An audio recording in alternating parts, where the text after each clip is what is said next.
Existe uma figura central na fé cristã sobre a qual todo crente fala, mas que nem todos compreendem. Ele é apontado como a presença de Deus na vida do crente e ainda assim talvez seja a pessoa da Trindade sobre a qual mais existam dúvidas, divergências e interpretações diferentes. Afinal, quem é o Espírito Santo? Ao longo da história da Igreja, poucas doutrinas geraram tantos debates, mal-entendidos e até divisões quanto a doutrina do Espírito Santo. Mas, ao mesmo tempo, poucas doutrinas são tão importantes para a vida cristã prática. Afinal, estamos falando daquele que convence do pecado, consola, capacita, guia, transforma e intercede pelos filhos de Deus. Por isso, no episódio de hoje, vamos abrir as Escrituras e conversar de forma franca sobre algumas das perguntas mais comuns e também mais difíceis relacionadas ao Espírito Santo. Seja muito bem-vindo ao episódio 139 do Resistência Podcast. Eu sou Rodrigo Oliveira e o Espírito Santo é a nossa nuvem durante o dia e o nosso fogo durante a noite. Sem ele, marcharemos pelo deserto sem alvo, sem meta. Frase aí de A.W. Tozer.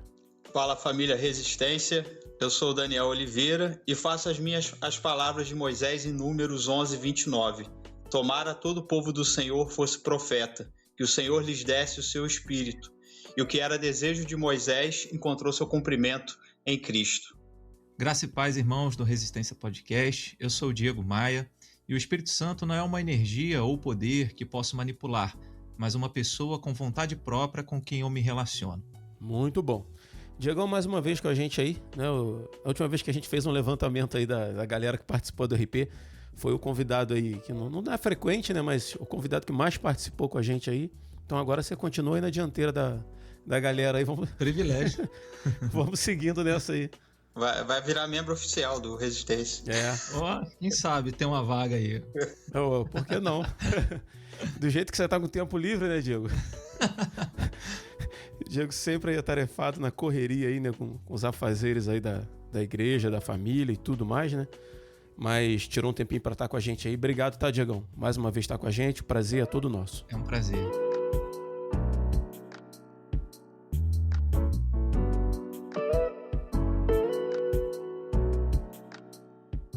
Antes da gente começar esse papo aí, eu só queria fazer um disclaimer aí. Só deixando claro aí que a gente vai tocar num tema, em questões dentro desse tema, né, do Espírito Santo, que provavelmente vão se confrontar, né, com algumas práticas que algumas denominações evangélicas têm, alguns entendimentos, né, que eles têm. Mas aqui a gente tem 2 presbiterianos e um ex-presbiteriano batista, atualmente o batista aí, que é o Daniel. Presbirô Batista. Presbirô Batista.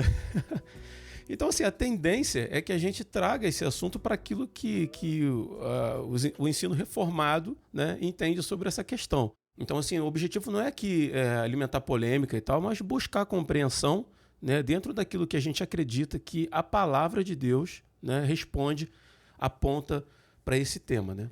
Uhum. Não precisa nem falar de denominações, né, ou de reformado, só apontar o que o texto bíblico ensina já tá valendo, né? Que é o que a gente faz. Né? Verdade.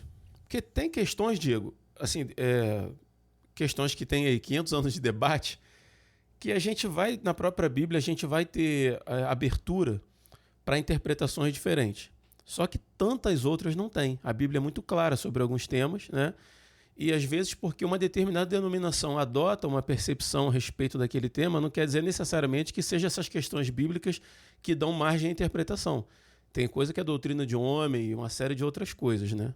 Então, assim, esse programa a gente vai fazer de uma forma diferente, a gente vai tentar responder aí 10 questões aí sobre o Espírito Santo, né? Tentando trazer luz aí sobre esse tema. E a gente vamos dividir isso aí. Cada um responde uma pergunta aí, a gente vai, cada um, que eu digo Daniel e Diego, né? Eu vou ficar aqui quietinho na minha, só tomando meu café e alimentando a treta. Então, assim, até para ficar de forma mais dinâmica, né? Como são muitas questões, aí cada um de vocês aí vai responder uma perguntinha aí, a gente vai seguindo. Se alguém quiser comentar, beleza, mas, né? Acho que assim vai ficar mais dinâmico. Uhum. Vou começar com o nosso convidado aí, Diego Maia, pastor da Igreja Presbiteriana de Conselheiro, Nova Friburgo. A gente nem falou no começo, né? Pode ser que tenha um ouvinte chegando aí desavisado, não conhece ainda. Mas é meu pastor, né? Amigo pastor, irmão em Cristo. E vou começar com você, Diegão. O Espírito Santo é uma pessoa ou apenas uma força de Deus? Como é que a Bíblia apresenta isso aí pra gente? Essa é uma ótima pergunta, porque a partir dessa pergunta e a resposta que nós encontramos na palavra de Deus vai mudar completamente a nossa relação e a nossa percepção a respeito do Espírito Santo. O Espírito Santo, ele é uma pessoa, tanto que quando nós falamos em trindade, né, ele está sempre relacionado ao Pai e ao Filho, né, ele sempre aparece. Alguns aspectos que a gente menciona para demonstrar que o Espírito Santo é uma pessoa. Primeiro que ele tem nome. Quando Jesus fala em João 14:26, que ele ia enviar outro Consolador. Essa palavra Consolador é um nome que Jesus dá à pessoa do Espírito Santo. Algo que a gente encontra também é que antes, né, dará outro Consolador, o Espírito Santo, quando Jesus menciona também em João 16, versículo 7, quando ele vier, então é um pronome, né? Então ele é precedido por artigo, precedido por pronome. Consolador, que vem lá no original o Paráclitos, né? Ele pode significar ajudador ou advogado. Então esses nomes apontam também para atributos que são características de pessoa, características pessoais, né? E nesse aspecto, quando a gente pensa também nas características do Espírito Santo como uma pessoa, a gente observa que ele tem inteligência, porque ele vai convencer, né? Ele vai guiar em toda a verdade. Então ele tem também vontade, ele se entristece, né? A Bíblia fala, não entristeçais o Espírito de Deus. Uhum. Então, às vezes alguém pode pegar a ideia ali, ser cheio do Espírito Santo, como se fosse uma energia, né? Uma força, mas a Bíblia apresenta como uma pessoa e sempre apresenta ao lado do Pai e do Filho. Por exemplo, no batismo de Jesus, você tem o Pai falando, este é o meu Filho amado em quem me comprazo, Jesus sendo batizado e o Espírito Santo descendo sobre ele. Na bênção apostólica, a mesma coisa, você tem o amor do Pai, a graça do Filho, a comunhão do Espírito, né? Paulo nas suas cartas fazendo ali, expressando a bênção apostólica. A gente tem um texto lá na primeira carta de João, no capítulo 5, verso 7, se eu não estiver enganado, ele diz que são três que dão testemunho no céu: o Pai, a Palavra e o Espírito. A palavra ali é uma referência a Cristo. Então ele coloca ali a trindade, o Pai, Jesus e o Espírito. Então, o Espírito Santo também, como uma pessoa, ele intercede por nós. Se ele fosse uma energia, ele não seria um intercessor. Ele não seria um professor e mestre para nos guiar em toda a verdade, nos ensinar o caminho que nós devemos seguir, para nos convencer. Então, ele é Deus e é a terceira pessoa da Trindade. Tanto que, quando a gente lê lá em Atos dos Apóstolos, no capítulo de número 5, né, aquele episódio de Ananias e Safira, eles combinaram lá e tentaram enganar os apóstolos, e primeiramente o apóstolo João, o apóstolo Pedro, ele menciona como é que vocês imaginaram que poderiam enganar o Espírito Santo, enganar o Espírito Santo, mentir contra o Espírito Santo. Vocês não enganaram aos homens, mas a Deus. Vocês não mentiram para os homens, mas vocês mentiram para Deus. Então essa relação que ele faz do Espírito Santo com Deus, né, na segunda vez que ele menciona, é mais um argumento também para a gente enxergar o Espírito Santo como uma pessoa, com vontade própria, né? Ele até, em Atos 15, no Concílio de Jerusalém, quando eles estão resolvendo as questões a respeito da entrada dos gentios, né? Os gentios que foram convertidos, o que seria exigido dos gentios. E aí, quando eles tomam a decisão, eles falam assim: pareceu bem a nós e ao Espírito Santo. Então, o Espírito Santo é alguém que está ali, é uma pessoa que está junto com eles ali, guiando eles e aprovando a decisão deles. Então, eles falam: pareceu bem a nós e ao Espírito Santo. Então, o Espírito Santo... Eu citei aqui alguns textos, né? Então acho que já respondi aí a ideia das duas perguntas, né? O Espírito Santo é uma pessoa, é a terceira pessoa da Trindade, e a Bíblia apresenta ele como consolador, ela dá nome a ele, né? O chama de Deus, está presente no batismo, na bênção apostólica, e a gente deve separar a ideia do que ele faz, né? Por exemplo, em Lucas 1,35 fala que o poder do Espírito Santo iria descer sobre Maria, e o que iria nascer, né, o ente santo que iria nascer seria chamado Filho de Deus. Então a gente vê ali a operação do Espírito Santo. Então, é separar a operação do Espírito Santo da pessoa do Espírito Santo. O que ele pode, ele não é somente alguma coisa que ele faz, ele está além daquilo que ele faz. Né? Uhum. Sendo Deus, sendo uma pessoa da Trindade, existe algum impedimento para adoração ao Espírito Santo? Eu pergunto isso porque eu passei uma vez por uma igreja que tinha o culto ao Espírito Santo. E aquilo me soava estranho. Mas eu nunca tive assim uma opinião sincera a respeito daquilo, né? Porque a gente adora Deus em culto, a gente adora Jesus em louvores e tal. No teu entendimento, haveria algum impedimento nesse sentido? Rodrigo, não seria, eu entendo que não seria pecado, mas a Bíblia ela aponta alguma coisa nesse sentido?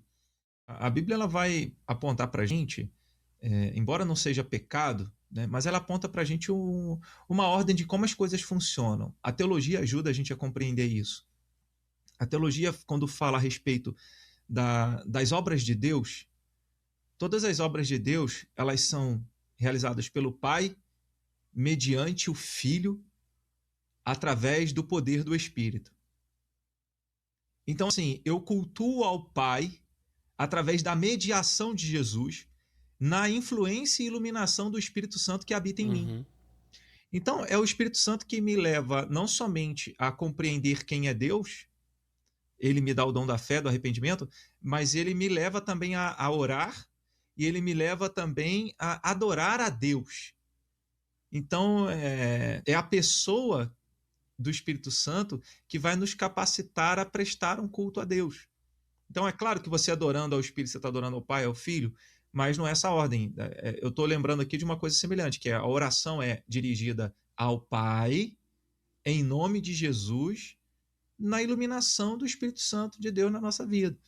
Então, assim, não é algo que a gente encontra no Novo Testamento. Né? A gente não encontra no Novo Testamento um culto ao Espírito Santo. Porque culto ao Espírito Santo é o culto a Jesus, o culto a Deus. Tanto que a gente encontra, no Novo Testamento, você vai encontrar expressões assim, principalmente no livro de Atos, Espírito de Cristo e Espírito de Deus. Então, quando a gente lê na Bíblia Espírito de Cristo, é o Espírito Santo. Quando a gente lê o Espírito de Deus, é o Espírito Santo. Né? Então, é algo assim. Então, todas as coisas são pelo Pai, mediante o Filho, no agir e na operação do Espírito Santo de Deus. Né? E eu penso que o nosso culto deveria ser a Deus, ao Pai, né, através de Jesus e na força e na ação do Espírito Santo na nossa vida. Muito bom. Não estava nem na pauta não, mas enquanto você falava aí eu lembrei disso e muito bom, muito bom. Vamos lá, Daniel. Todo verdadeiro crente já tem o Espírito Santo? Ou é preciso, depois da conversão, buscar um novo nível para acessá-lo? O que você pensa a respeito disso? O que você pensa não? O que a Bíblia diz a respeito disso? Então, Rodrigo e pastor Diego e ouvintes do podcast. Segundo a Escritura, né, aquilo que a gente estuda pela palavra de Deus, e é bem enfático como o pastor Diego falou, né, nós não falamos do Espírito segundo aquilo que nós achamos, mas segundo aquilo que a própria Escritura revelou, que o próprio Deus revelou, e também o próprio Espírito inspirou, né? Porque o Espírito Santo ele é o inspirador da Escritura, né? O revelador, né? Aquele que conhece o íntimo do Pai como Cristo conhece o Pai. Então ele revela aquilo que é significativo sobre Deus, mas também sobre ele, né? Sobre a ação dele em toda a Escritura, e aí a gente vai poder entender melhor. O apóstolo Paulo, em Romanos 8:9, ele afirma que quem não possui o Espírito Santo, né, o Espírito de Cristo, ou o Espírito de Deus, ele não pode pertencer a Cristo. Então, o Espírito ele não é um prêmio para cristão maduro, né? Primeiro porque o Espírito produz a própria conversão, ele concede a fé e arrependimento. E se a gente for ler a própria história ali do Novo Testamento, o ministério de João Batista, que abriu, né, que foi o precursor do ministério de Jesus Cristo, ele apontava para essa realidade.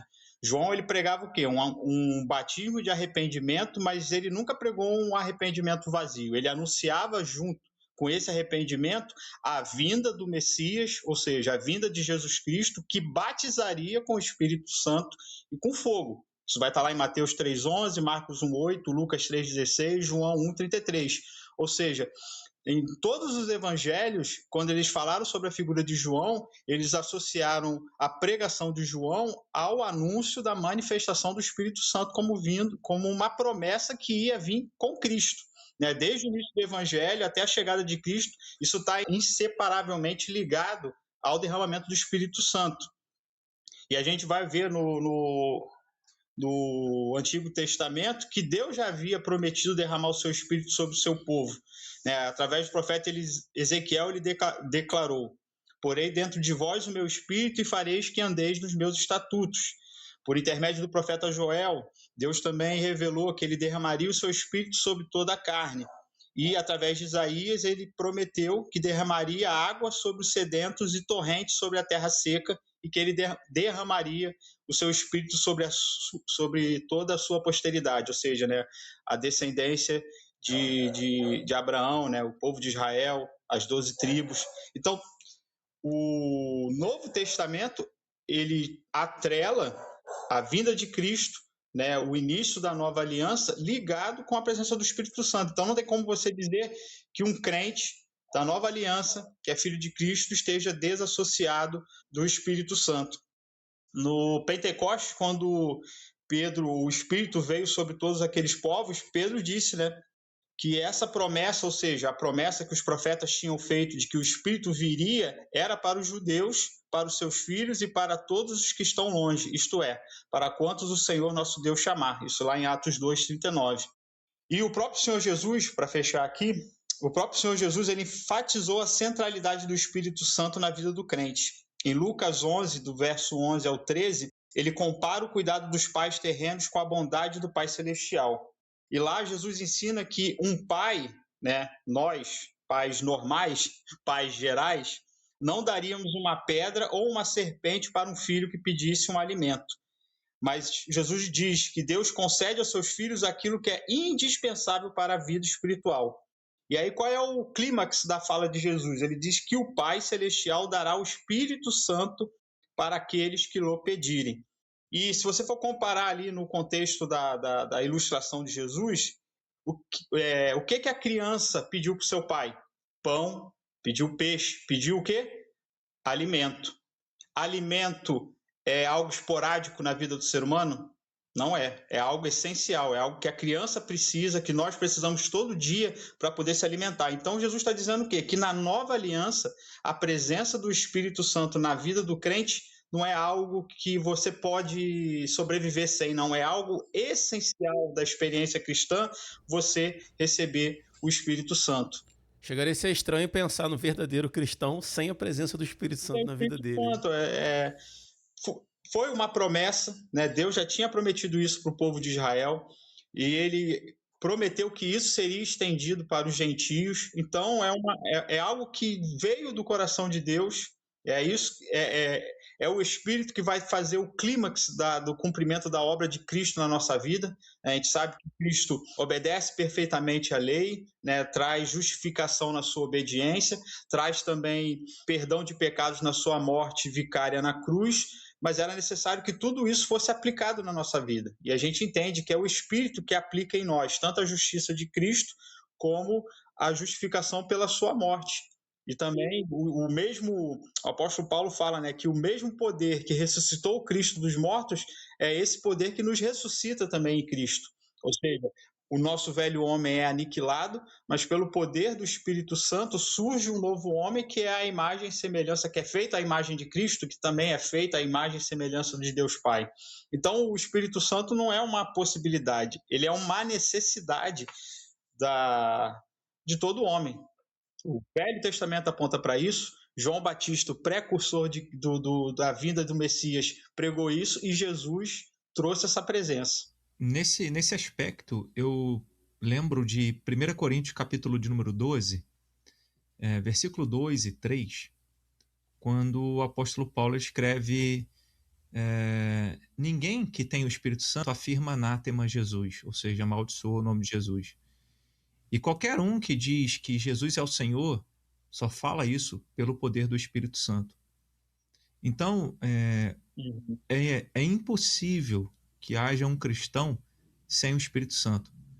porque é necessário que ele tenha recebido o Espírito Santo para poder professar sua fé em Cristo. Um outro texto que eu penso nesse aspecto é o Evangelho de João, capítulo de número 1, versículo 12, 13, por ali, quando João registra a respeito de Jesus: mas todos quanto o receberam, deu-lhes o poder de serem feitos filhos de Deus, a saber, os que creem no seu nome, os quais não nasceram da água, nem da vontade da carne, do homem, mas nasceram da vontade de Deus. Né? E aí, se você junta isso, nasceram da vontade de Deus, ou seja, a manifestação de Deus para o novo nascimento, para alguém se tornar filho de Deus e crer em Jesus como Senhor e Salvador, no próprio Evangelho de João, capítulo 3, verso 5, quando Jesus, conversando com Nicodemos, ele diz: é necessário nascer da água e do Espírito.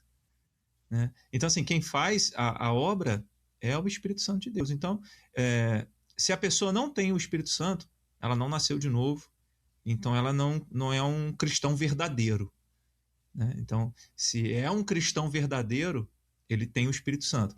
Aí, até porque na conversão é o Espírito Santo quem convence para converter, né? Exatamente. O dom da fé e do arrependimento vem do Espírito Santo de Deus. E aí, então, eu não preciso fazer alguma coisa para acessar esse Espírito Santo. Agora, a Bíblia diz que eu devo me encher do Espírito Santo. Embora todos nós tenhamos o Espírito, mas a Bíblia fala em Efésios 5 que a gente deve se encher do Espírito Santo. Mas segura aí que a gente tem uma pergunta sobre isso mais para frente para você mesmo. Então não gasta munição não. Mas legal. Vamos lá então. Pergunta número 3 aí. Aproveitando o Diegão aí que já tá com a fala aí. Qual é a diferença entre sentir emoção no culto? E esses dias a gente estava falando sobre isso, lembra? Falando a questão de que nós somos seres emocionais, né? De que a emoção tem o seu papel na nossa vida, né? Então, assim, qual a diferença entre sentir emoção num culto e realmente experimentar a ação do Espírito Santo? Muita gente faz confusão sobre isso aí, né? E dentro dessa pergunta ainda, como distinguir a voz do Espírito Santo da nossa própria mente ou emoção, né? Que é do que a gente está falando. É muito importante. Primeiro, a emoção.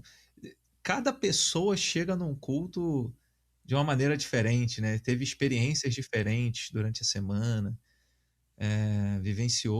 alguns vivenciaram conquistas, outros vivenciaram frustrações, decepções, né?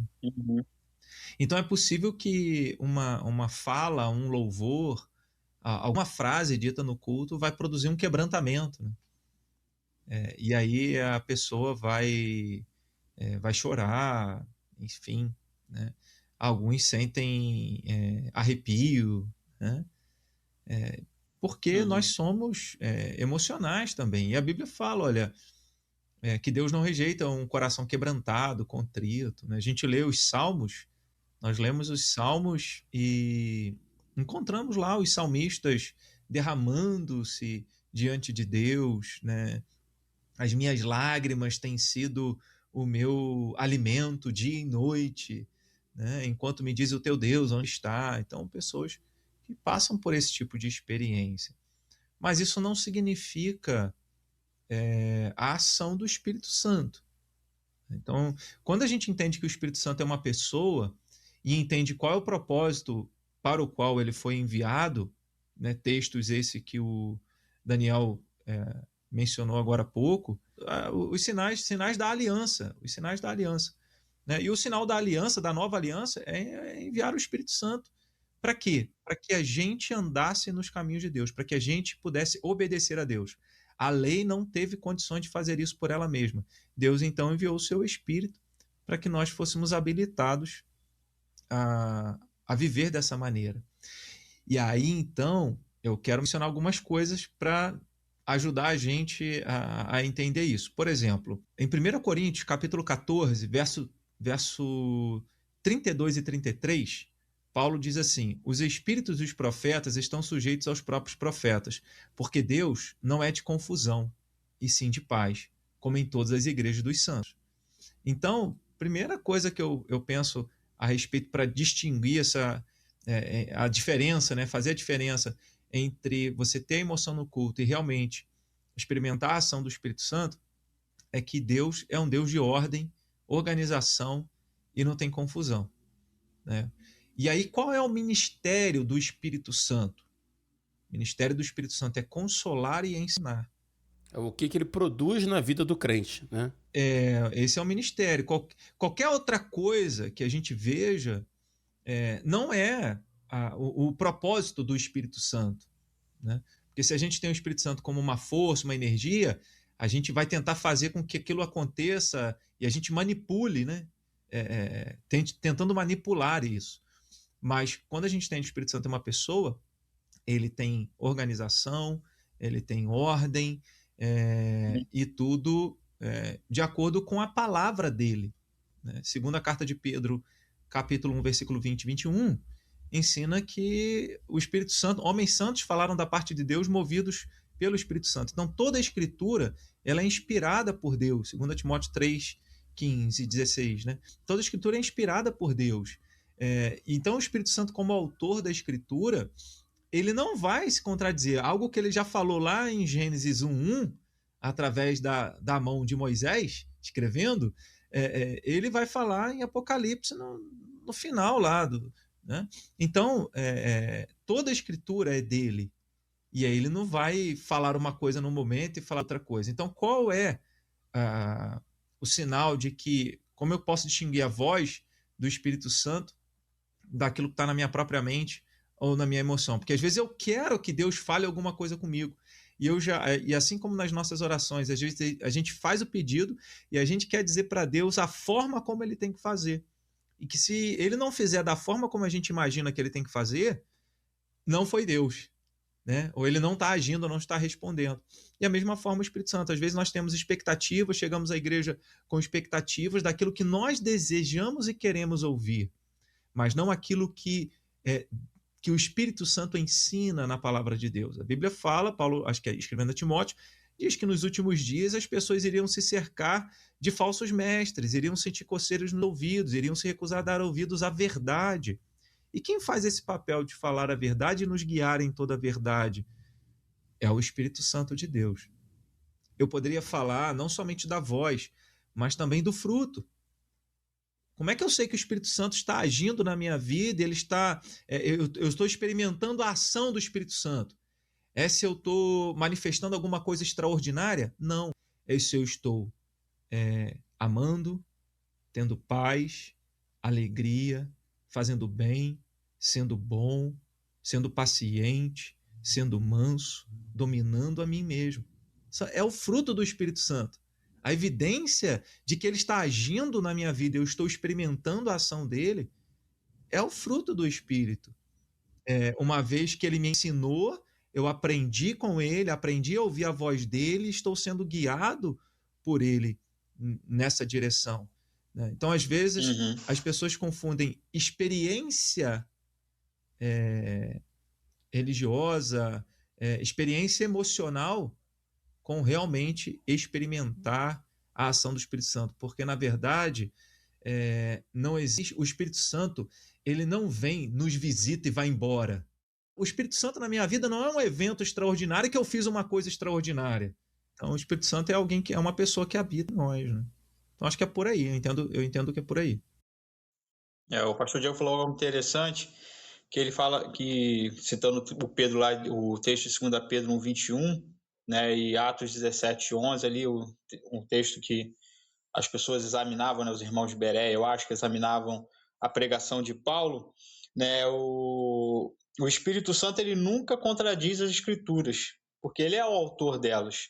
Então, a maneira de você colocar a sua questão sentimental, tipo assim, eu estou sentindo alguma coisa, como é que eu posso confirmar isso? Como é que eu posso saber que isso vem do Espírito?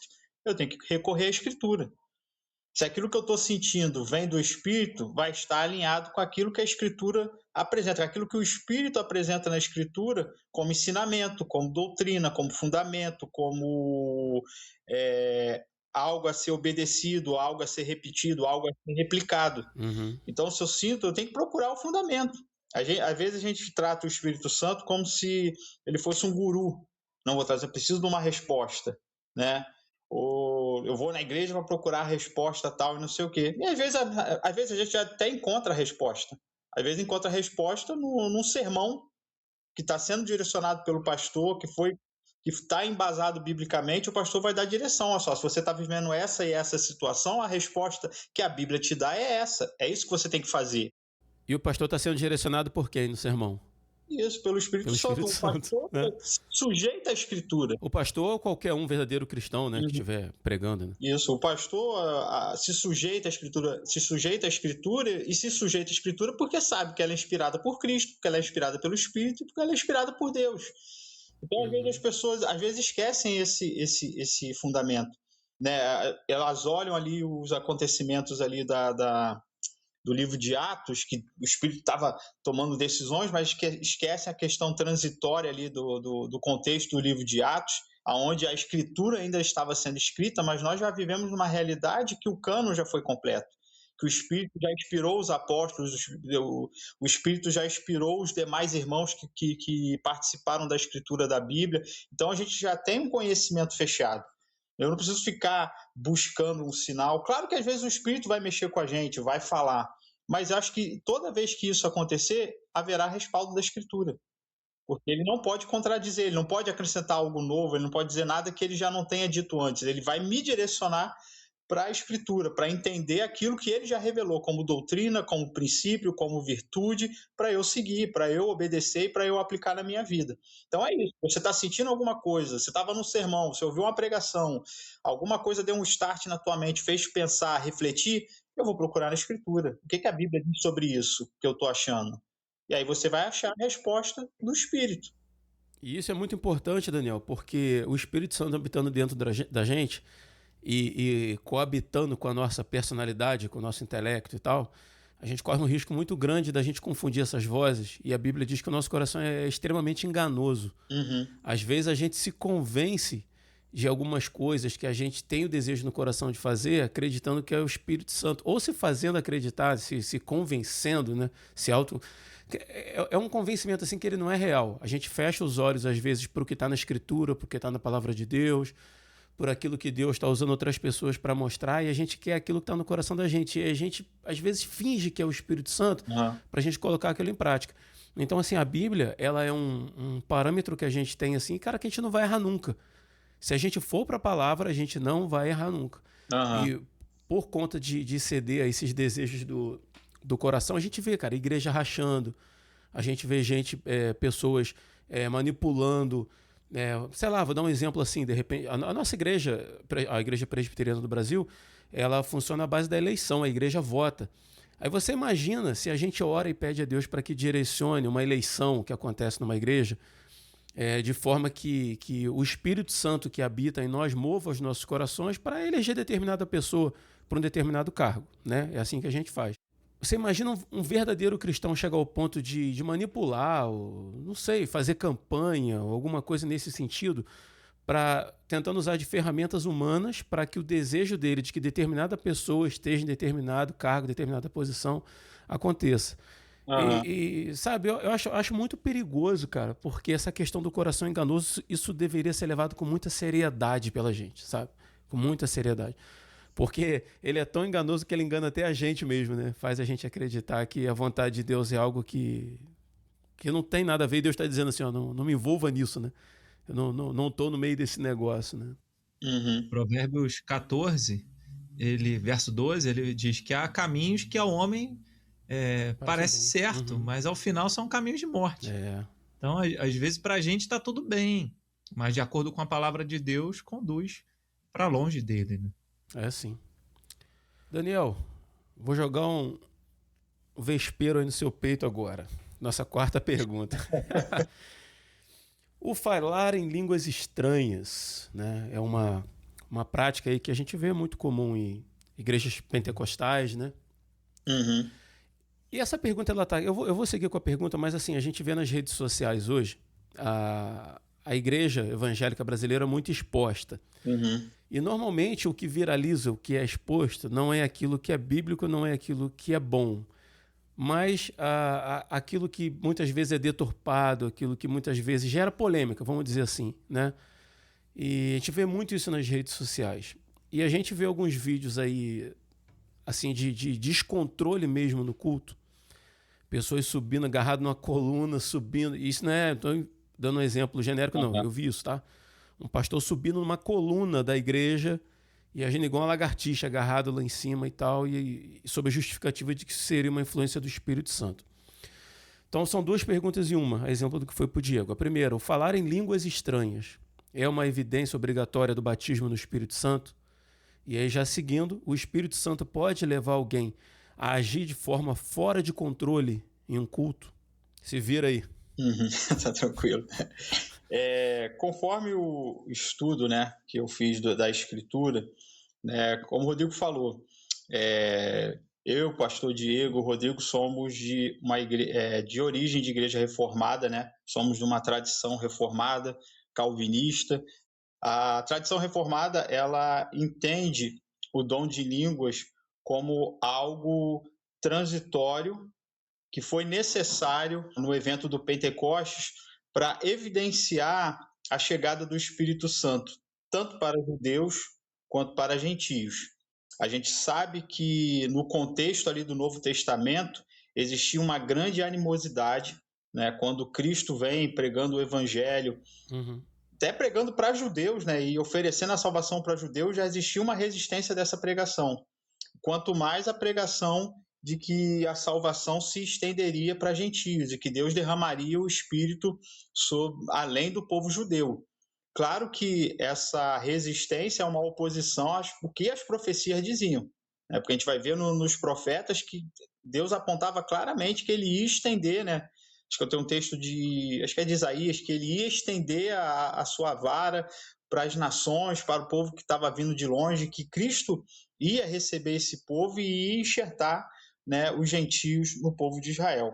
Então, a resposta bíblica, e claro que dentro do pensamento reformado, é que o dom de línguas ele não é uma evidência obrigatória do batismo do Espírito Santo, mas ele foi uma manifestação necessária para que judeus pudessem reconhecer que os gentios estavam também recebendo o Espírito Santo. Porque quando o Pentecostes aconteceu e o Espírito foi derramado primeiramente em judeus, né, judeus que moravam em Jerusalém e judeus que estavam espalhados em várias nações que falavam outros idiomas, quando o Espírito Santo se manifestou ali, Deus operou a capacidade de todos aqueles que falavam idiomas diferentes se entenderem pela manifestação do Espírito Santo. Ou seja, Deus estava promovendo uma unidade do seu povo, mas essa unidade também seria estendida à igreja. E aí eu vou tratar alguns textos aqui do livro de Atos, bem rápido aqui, para a gente não demorar muito, para apontar dessa necessidade de Deus usar o dom de línguas para provar que os judeus e gentios estavam recebendo o mesmo Espírito. A gente tem a história de Pedro e Cornélio, e a gente sabe que Pedro ele demonstrava uma forte resistência cultural à entrada dos gentios. E aí ele recebe aquela visão, né, que Cristo mostra para ele os animais impuros que não podia comer, e ele resiste a comer aquilo. Mas quando o Espírito Santo foi derramado sobre os gentios, houve manifestações visíveis que convenceram os judeus que estavam presentes, e um desses era Pedro, que o Espírito Santo tinha sido derramado para eles. Ou seja, o mesmo dom que os judeus receberam foram derramados sobre os gentios. Pedro não pôde negar a manifestação, foi algo que foi visível ao olho dele, e ali ele reconheceu, não, realmente, a promessa de Deus se cumpriu, os gentios receberam o mesmo dom, receberam a mesma graça de Deus de receber o Espírito Santo. Então, nesse contexto, as línguas funcionavam como um sinal da autenticação da inclusão dos gentios no povo da aliança.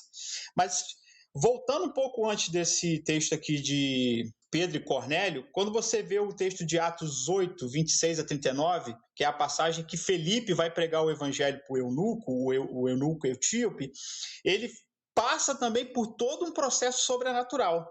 Da mesma forma que Pedro foi guiado sobrenaturalmente para ele ter um encontro com Cornélio, se você ler essa história de Filipe, Deus faz todo o movimento sobrenatural para que Filipe encontre esse cara para poder pregar o evangelho para ele. O Espírito conduz Filipe até a carruagem, o evangelho é pregado e o eunuco crê em Cristo. Mas, no entanto, após a sua profissão de fé, ele é batizado e ele segue o seu caminho com alegria. E nesse texto não há qualquer registro da manifestação do dom de línguas.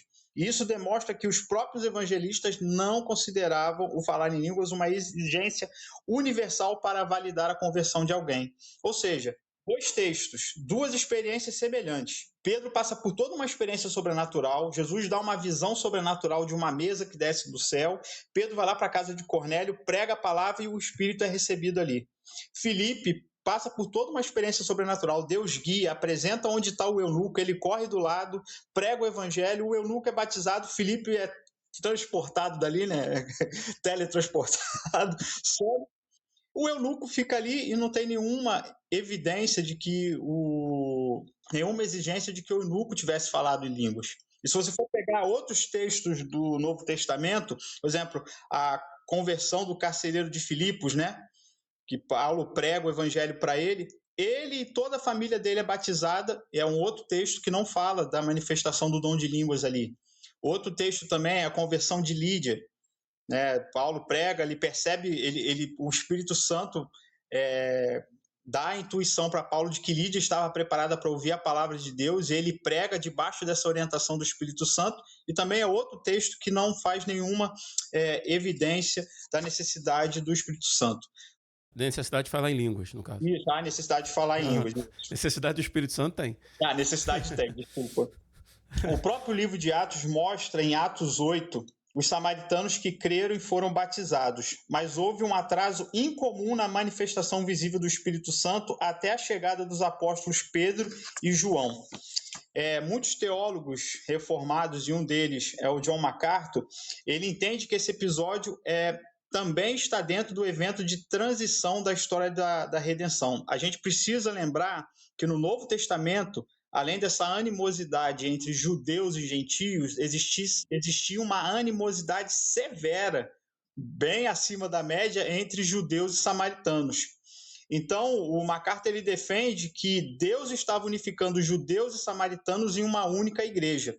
Ou seja, porque os samaritanos, mesmo tendo sido batizados, não falaram em línguas e teve que esperar os apóstolos chegarem, porque eles precisavam reconhecer a autoridade apostólica que estava em Jerusalém. E os judeus precisavam reconhecer que os samaritanos haviam sido igualmente recebidos por Deus. Assim, aquela manifestação extraordinária do Espírito serviu como mais uma confirmação pública dessa unidade. E o último episódio que eu quero narrar aqui é o episódio que ocorre em Éfeso, em Atos 19, 1-7, quando o apóstolo Paulo chega nessa cidade e encontra os discípulos de João Batista.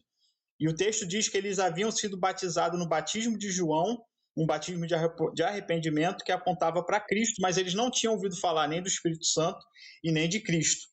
E aí, Paulo, ele vê que eles tinham uma informação incompleta e prega, né, o evangelho completo, explicando que eles precisavam crer em Cristo, que eles precisavam receber o Espírito Santo, e mais uma vez o apóstolo vai lá, prega a palavra de Deus. Paulo coloca suas mãos sobre esses homens e eles recebem a imposição. Ou seja, Paulo não está ensinando uma segunda bênção para cristãos que já eram plenamente instruídos. Pelo contrário, estava anunciando uma salvação que ela estava consumada em Cristo, e juntamente com essa proclamação ele ministra a recepção do Espírito Santo àqueles que ainda estavam vinculados à antiga dispersação, ou seja, eles ainda estavam no molde da antiga aliança. Eles eram discípulos de João Batista. E João Batista é o último profeta do modus operandi da antiga aliança. Então, o que a gente aprende com isso? O John MacArthur ele observa que todos esses eventos transitórios e confirmatórios do livro de Atos têm uma única função. No Pentecoste, nós vemos os judeus recebendo o Espírito. Em Atos 8, nós vemos os samaritanos recebendo o Espírito. E em Atos 10, nós vemos os gentios recebendo o Espírito na figura do centurião Cornélio. E em Atos 19, nós vemos os discípulos de João Batista que são representantes da antiga aliança, aguardando o Messias, recebendo o mesmo Espírito Santo. Assim, a formação universal da igreja chega à sua plena manifestação histórica. Judeus, samaritanos, gentios e remanescentes do Antigo Testamento são unidos em um só corpo, em uma só fé, em um só Senhor e um só Espírito. Então, todos esses eventos foram necessários para que a igreja fosse unificada, para que a animosidade entre judeus e gentios fosse dispersa pela confirmação da vinda do Espírito, para que a animosidade entre judeus e samaritanos deixasse de existir e que cada um reconhecesse a autoridade dos apóstolos, que eram judeus, e o recebimento do Espírito Santo sobre os samaritanos, que eram judeus mistos. Ou seja, Deus está unificando o seu povo. Então, tinha essa necessidade de que o Espírito Santo se manifestasse dessa forma. E sem falar em línguas estranhas, em muitos casos, né? E sem nenhum registro de que alguém agiu fora de controle porque recebeu o Espírito Santo. No momento da conversão, fulano subiu numa árvore e de lá ficou 10 dias, né, meditando. A gente não vê isso, né, cara? Sobre esse ponto do que você perguntou, o pastor Diego até leu o texto, né, que diz que o espírito dos profetas está sujeito aos profetas. E que Deus não é Deus de confusão, mas é o Deus de paz. E aí, como o pastor Diego falou, que o fruto, a evidência do Espírito é aquilo que ele produz dentro de nós. É mansidão, que é domínio próprio, quer caráter, quer ter virtude, quer ter amor, quer ter paciência, quer ter longanimidade, quer ter graça em relação ao outro. É tudo aquilo que é contrário à carne, né? A religião que o Espírito habita a pessoa e ela perde o controle é outra religião, né? Outro dia a gente grava um papo sobre isso, né? Mas não é o caso. Ô, Diego, a gente até encontra no Antigo Testamento manifestações de Deus aonde pessoas, por exemplo, o caso de Saul, que estava perseguindo Davi, mas ali foi para repreensão. Saul queria matar Davi, Deus impediu, jogou Saul no chão lá, ele começou a clamar, a gritar, mas foi uma intervenção divina para que Saul não perseguisse Davi. Não porque ele estava cheio do Espírito Santo. O Espírito veio ali mais para humilhar e colocar ele no lugar do que para trazer uma experiência de transformação. Foi para salvar o servo dele. Né? Claro que a gente tem aqueles textos que a glória de Deus encheu a casa e não sei o quê, mas ali é o contexto de que o homem não conseguia estar diante da presença, da manifestação da glória de Deus na sua plenitude ali. O homem não consegue suportar. Mas aí é questão da condição humana, né? Do nosso status de ainda não estarmos glorificados, de não podermos estar diante da presença de um Deus Santo.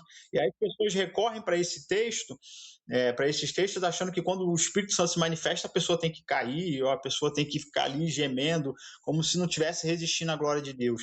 Só que a vinda do Espírito Santo no Novo Testamento, ela é adequada para a situação atual da igreja. Ela vem com um propósito, vem com uma forma e vem com um objetivo.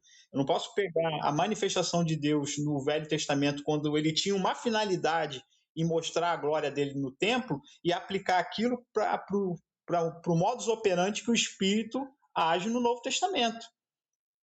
Você não vai ver isso no Novo Testamento. Você vê o Espírito Santo para transformar o homem, para convencer que Cristo é o Messias, para provocar arrependimento, para provocar busca pela regeneração, para buscar santificação. Quais são as manifestações do Espírito para a nossa realidade, para aquilo que Deus idealizou para o povo do Novo Testamento, e que o próprio Novo Testamento vai dizer que é muito maior, que é muito mais solene, que é muito mais soberano do que existia lá. É aquele famoso texto de Paulo, quando ele fala de Moisés, que Moisés tinha que cobrir e esconder a glória que ia embora.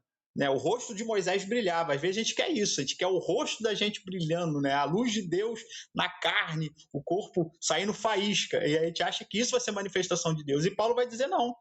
O nosso rosto não vai brilhar, as pessoas não vão tocar na gente, não vão tomar choque, mas as pessoas vão saber que o Espírito está dentro de nós, porque houve mudança, houve transformação. Vão perceber caráter, vão perceber virtudes, vão perceber valores, vão perceber a imagem de Deus. Muito bom, muito bom. Diegão, a gente aprende que nós somos nascidos em pecado, né? Que nós somos pecadores porque nós nascemos pecadores. Né? Não é porque eu cometi um pecado que eu me tornei pecador, porque eu não cometi um pecado hoje, eu já não sou mais pecador. Pecadores redimidos, né, por Cristo, mas ainda pecadores. E a gente também aprende na palavra que a gente deve se encher do Espírito Santo, né? Que a gente deve ter esse anseio no coração, essa busca, né? Esvaziar a nossa carne, nos esvaziarmos de nós mesmos e nos enchermos de Deus, né? Na figura do Espírito Santo. E aí eu te pergunto, uma pessoa cheia do Espírito Santo pode ainda cair em um pecado grave? Eu entendo que se você caiu num pecado grave, você ainda não está cheio. Então vou voltar. O que é cair no pecado grave? Seriam pecados que trazem grandes consequências. E você diz no sentido de que a gente não cai no pecado que traz grandes consequências de forma acidental. Seria isso? É porque todo ser humano, nessa condição, todos nós pecamos. Mas aí você tem, por exemplo, eu entendo que a gente deve buscar ser cheio do Espírito Santo, como se isso fosse uma realidade bem perto e bem real. Mas a verdade, a realidade é que no dia a dia nós vamos cometer pecados. Então é como se nós estivéssemos buscando constantemente sermos cheios do Espírito Santo, ao mesmo tempo que esse ser cheio do Espírito Santo parece escorrer pelas nossas mãos em alguns momentos e nós acabamos pecando. Uhum. Alguns textos me vêm à mente nesse sentido. Por exemplo, a possibilidade de ser cheio do Espírito Santo.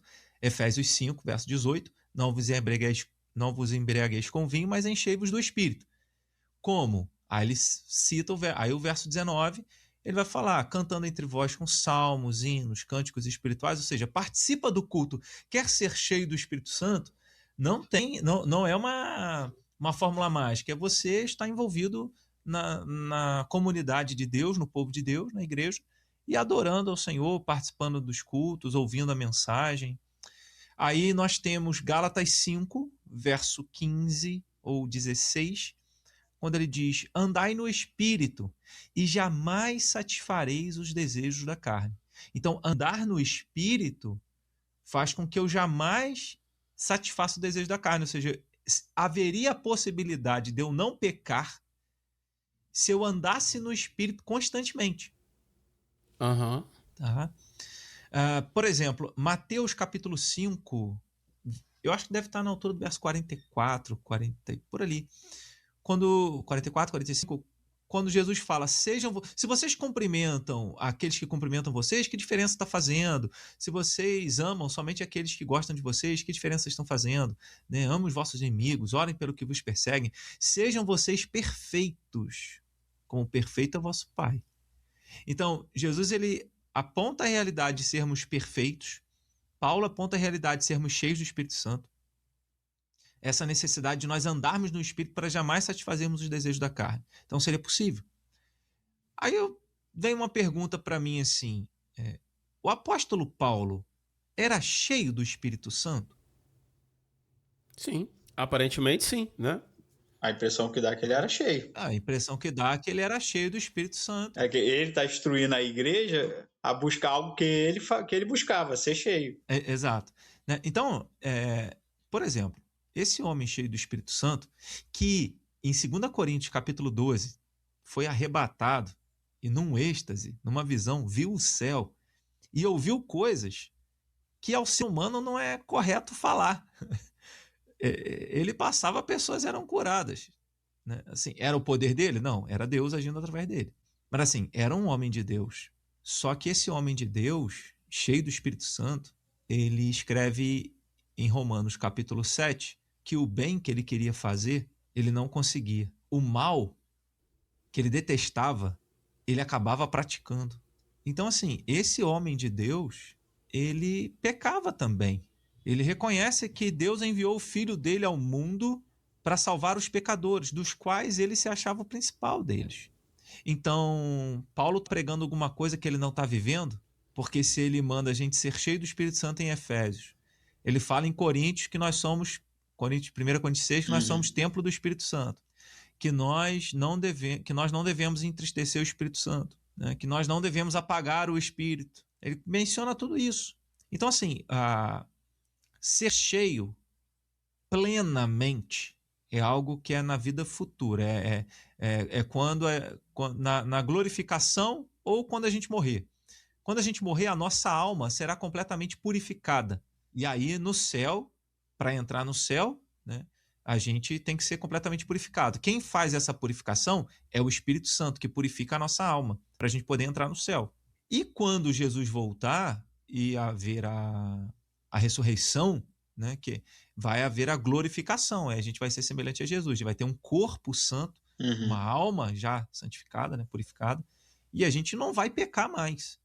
Então, a gente precisa entender que ser cheio do Espírito Santo, nessa condição que nós vivemos, não significa impecabilidade.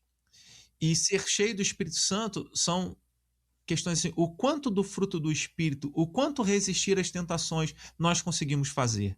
Então, se eu pequei, eu ainda não sou cheio do Espírito Santo.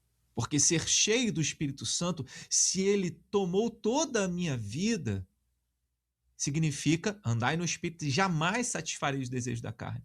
Significa, então, que eu teria a condição de não pecar. Só que como o Espírito Santo, a gente se relaciona com ele, a gente tem a nossa vontade, né? O próprio Paulo, em Gálatas 5, eu mencionei o 15, 16, né? Mas ele fala, porque a carne luta contra o espírito contra a carne, são opostos entre si, de maneira que vocês não façam aquilo que é do vosso querer. Ou seja, eu quero pecar, mas se eu andar no espírito, eu vou ter a condição de não pecar. Só que isso, embora deva ser o nosso alvo, não é uma realidade que a gente vai conseguir alcançar aqui. Jesus diz que a gente precisa ser perfeito, mas a gente não vai alcançar essa perfeição aqui. É o contexto de que a possibilidade de resistir ao pecado é uma realidade, mas não é uma realidade plena. Exato. A gente pode resistir ao pecado. A gente tem condição de viver uma vida santa. Só que a questão é, qual de nós conseguimos negar a nós mesmos o tempo inteiro, os desejos, e vivermos uma vida assim, submissa à vontade de Deus? Então, esse é o grande desafio. A gente sabe que nessa presente condição, a gente não consegue, mas nós devemos buscar como se fosse possível, porque Deus diz que é possível.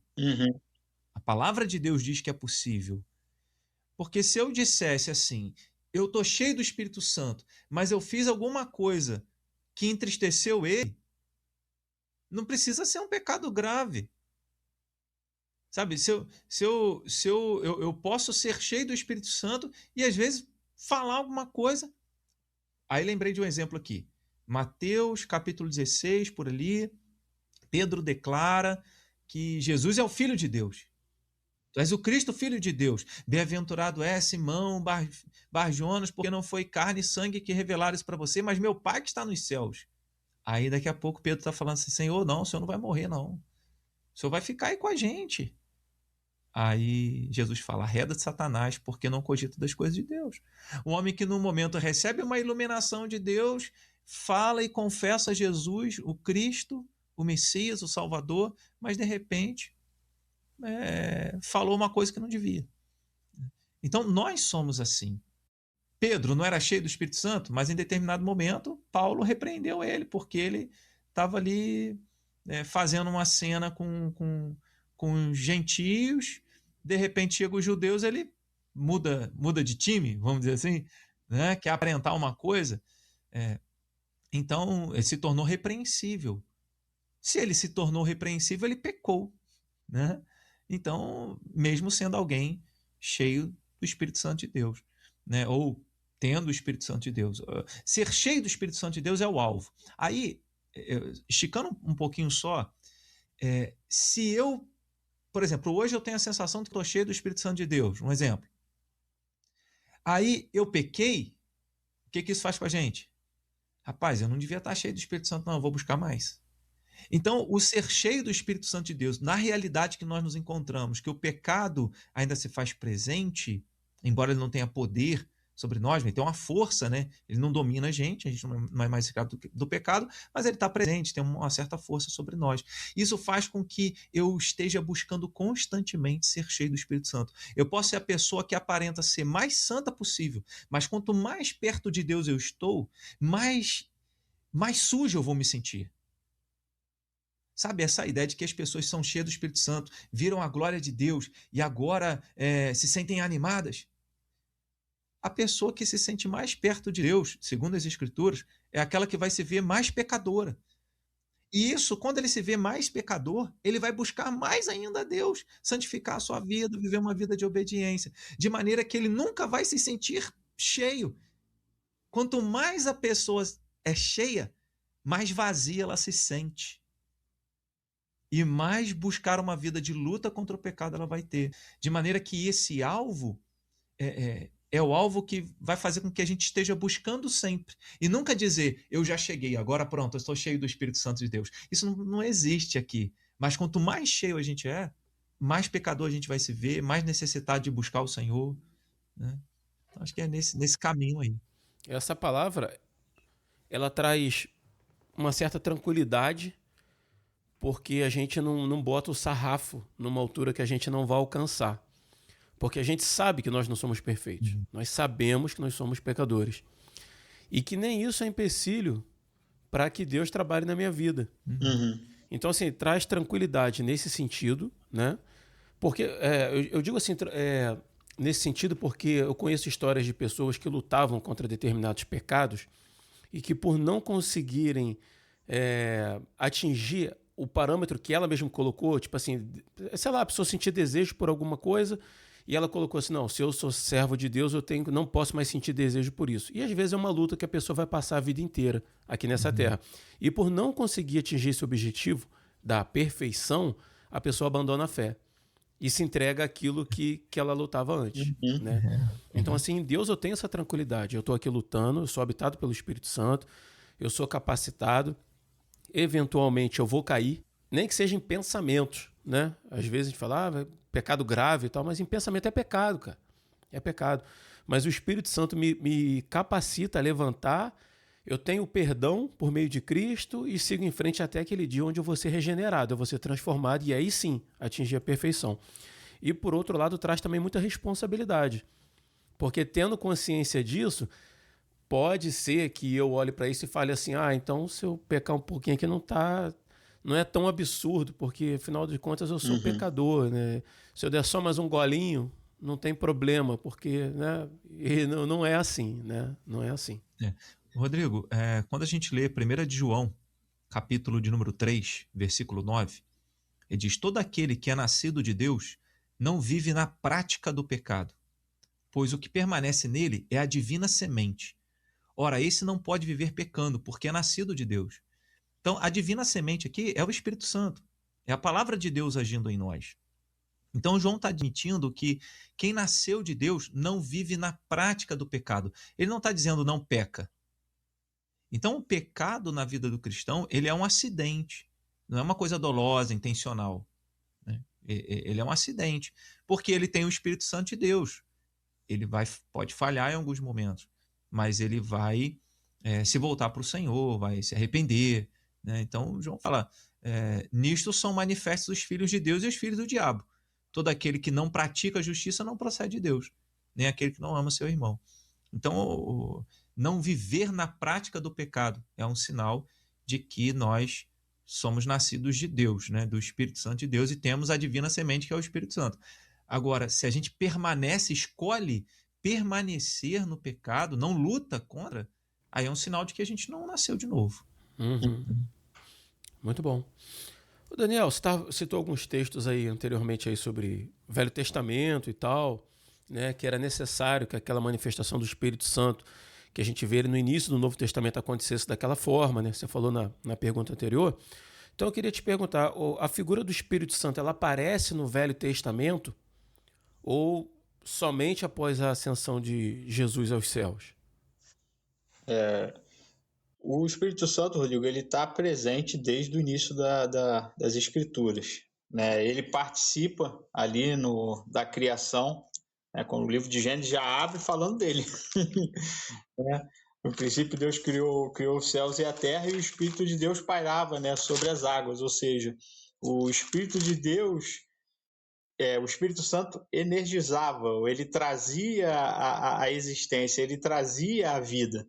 né? Aquilo que Deus idealizou para um planeta vir à existência, para o ser humano vir à existência, veio do agir do Espírito Santo. Era ele que estava ali, dando vida, gerando vida. O próprio apóstolo Paulo, usando o texto de Gênesis, ele fala que o primeiro homem foi feito espírito vivificante porque o espírito que soprou a vida em Adão. Ou seja, Deus moldou, o corpo foi moldado, mas aquele corpo só se tornou um ser humano quando ele recebeu a vida que veio do Espírito Santo. Ou seja, então o Espírito ele está agindo sempre agiu no Antigo Testamento, né? E normalmente ele estava associado às obras de Deus, o que Deus estava operando ali com o povo de Israel.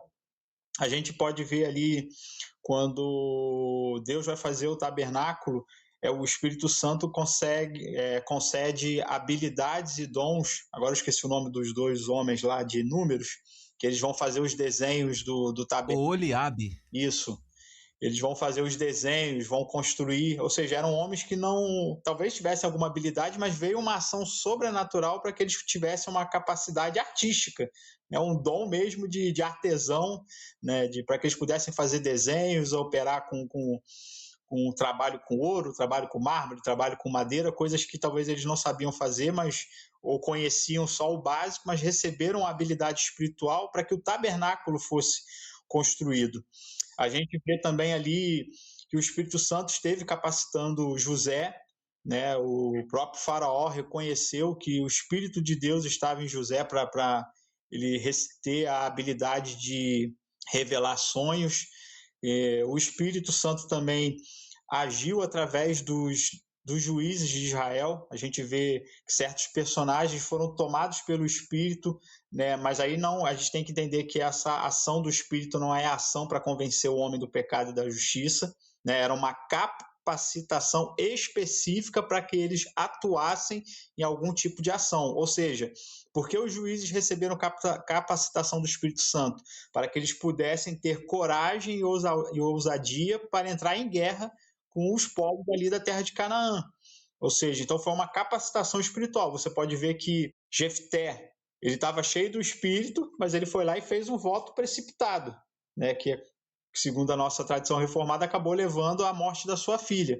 Ou seja, ele estava cheio do Espírito para entrar na guerra, mas aquilo que ele decidiu sozinho de fazer o voto veio do homem, não foi direcionado pelo Espírito de Deus. Embora Deus já tivesse, através da lei da antiga aliança, ministrado coisas que contrariavam na lei o voto precipitado de Jefté. O apóstolo Pedro, no capítulo 21, ele diz que o Espírito Santo inspirou os profetas. Ou seja, tudo aquilo que a gente tem de profecia bíblica que aponta para a vinda de Cristo, que aponta para a restauração de Israel, que aponta também para o próprio derramamento do Espírito Santo para os gentios, foi o Espírito Santo que inspirou. O Espírito Santo inspirou os profetas também para quê? Para que eles pudessem olhar a situação do povo de Israel e corrigissem os seus pecados. Porque a gente vê em vários textos proféticos Deus dizendo, vocês têm profetas aí, esses profetas não são de mim, não. Esses caras estão profetizando o que eles querem, falam o que eles pensam, falam o que vocês querem ouvir, falam de sonhos, de coisas que eu não dei. E aí Deus inspirou os verdadeiros profetas para quê? Para bater de frente com essa galera que profetizava, mas não profetizava pelo espírito deles, profetizavam pelo próprio ego, pela própria vontade humana. E o profeta Isaías, né, no capítulo 63, ele prometeu ele fala que o Espírito Santo habitava no meio do seu povo. E o próprio rei Davi, Saul, os reis ali, principalmente de Judá, receberam também uma capacitação especial para governar em Israel. Então a gente evidencia na história do Antigo Testamento a presença constante do Espírito Santo, guiando o seu povo, né, participando da revelação da lei, né, instruindo o seu povo na caminhada, levantando profetas e líderes nos momentos de crise do povo de Israel, revelando profecias, prometendo a restauração desse povo e apontando para a chegada de Cristo. O que a gente tem no Novo Testamento não é a novidade ou a existência do Espírito Santo, mas a amplitude e a intensidade da sua atuação. E aí, essa atuação do Espírito, ela cumpre a promessa de Deus de derramar o seu Espírito sobre todo o seu povo. Ou seja, o Espírito sempre esteve ativo, ele sempre esteve atuando na história bíblica, mas o que o Novo Testamento nos aponta é a intensidade. Agora ele vem finalmente, plenamente, para concluir uma obra. No Antigo Testamento ele só estava começando, ele só estava dando vislumbres, ele estava trabalhando aos poucos. A gente pode até ver na figura dos reis do Antigo Testamento, que foram capacitados pelo Espírito Santo, que Davi foi uma sombra do que Cristo seria na plenitude. Ou seja, a justiça, a vontade de Davi querer servir a Deus, de querer ser um homem íntegro e não sei o quê, e a gente sabe da história dele que ele não conseguiu ser esse homem perfeito, mas em Cristo tudo isso foi alcançado, né? Da fidelidade, de obediência a Deus, de revelar o Espírito de Deus, ou seja, o Espírito sempre esteve ativo, mas teve uma ação de acordo com a realidade, com a necessidade do seu povo, apontando para aquilo que ele ia ser no Novo Testamento. Então, o Velho Testamento é um princípio, é um começo, ele está lá, ele não está escondido. Ele é reconhecível, ele estava agindo no meio do seu povo, ele falou, mesmo que ele fala com pastores hoje, fala com a igreja hoje, ele falou com o povo de Deus, mas a gente está vivendo a plenitude. Naquela época ele agia, mas ainda não era o status pleno que a igreja vive hoje. Uhum. A gente fez um estudo lá na igreja, na Escola Bíblica Dominical, um tempo atrás, falando sobre a figura de Jesus no Velho Testamento, né? O anjo do Senhor, né? Traduzido assim e tal. Uhum. E você falando agora sobre o Espírito Santo, eu pensava aqui como que a promessa de Deus para o homem lá no Jardim do Éden era que no dia que ele pecasse, ele morreria. Uhum. E Deus nunca soltou a mão da gente, cara.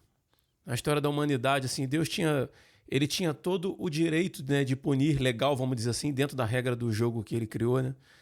E mesmo assim ele nunca solta a mão do homem, cara. Isso só ressalta o amor dele por cada um de nós, né? Ao longo da história ele vem conduzindo, vem se mostrando, vem revelando, vem dando vislumbres, como você falou, vem apontando lá para frente, vem... E a gente segue aqui no dia de hoje conversando sobre essas coisas e vivenciando essas coisas, porque somos amados por Deus, né? Só ressalta para mim. Muito bom, Dan. Muito bom. Além disso aí, eu queria mencionar que o Espírito Santo no Antigo Testamento ele é visto como aquele que é o doador da vida. Tudo que respira, tudo que está vivo porque o Espírito Santo mantém. E aí a gente junta a ideia, né, tanto dos dons, né, que aí é a graça comum, né? Então a gente vê a graça comum de Deus agindo também na criação. Porque, por exemplo, tem um texto em Jó 33:4 que fala do sopro de Deus. Sopro de Deus me dá vida. Ali é uma referência àquilo que Deus fez em Adão, né? Soprou o fôlego de vida. E essa palavra fôlego ali é ânimo, né? Que significa espírito. Então Deus sopra o espírito.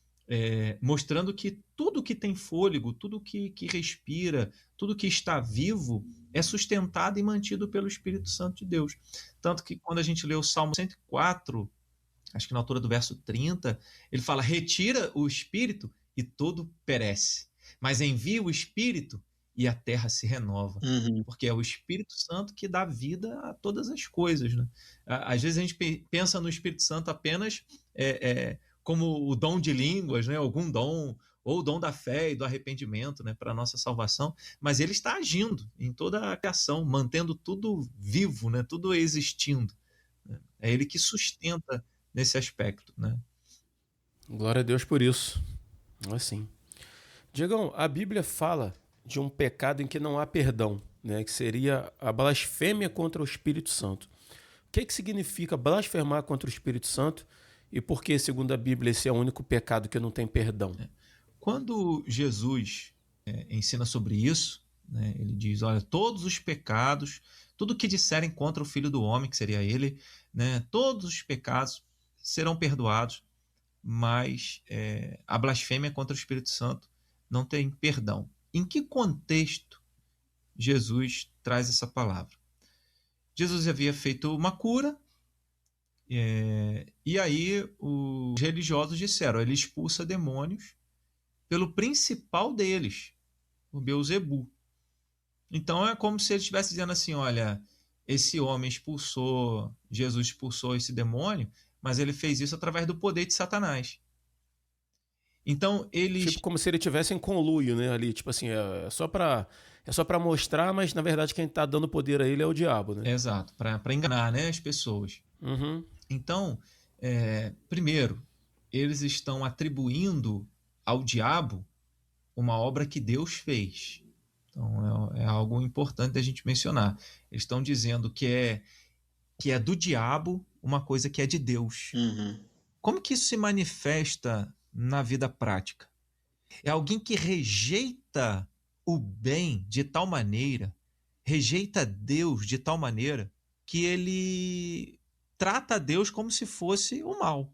Então, é uma rejeição tão obstinada, e Jesus, em determinado momento, ele ensina sobre isso, né? Assim, olha, veio João Batista pregando arrependimento, quase não comendo, né? Jejuando, e vocês falaram mal dele. Aí vem o Filho do Homem, que se relaciona com as pessoas, participa das festas, vocês também falam mal dele. Não, vocês não querem nada.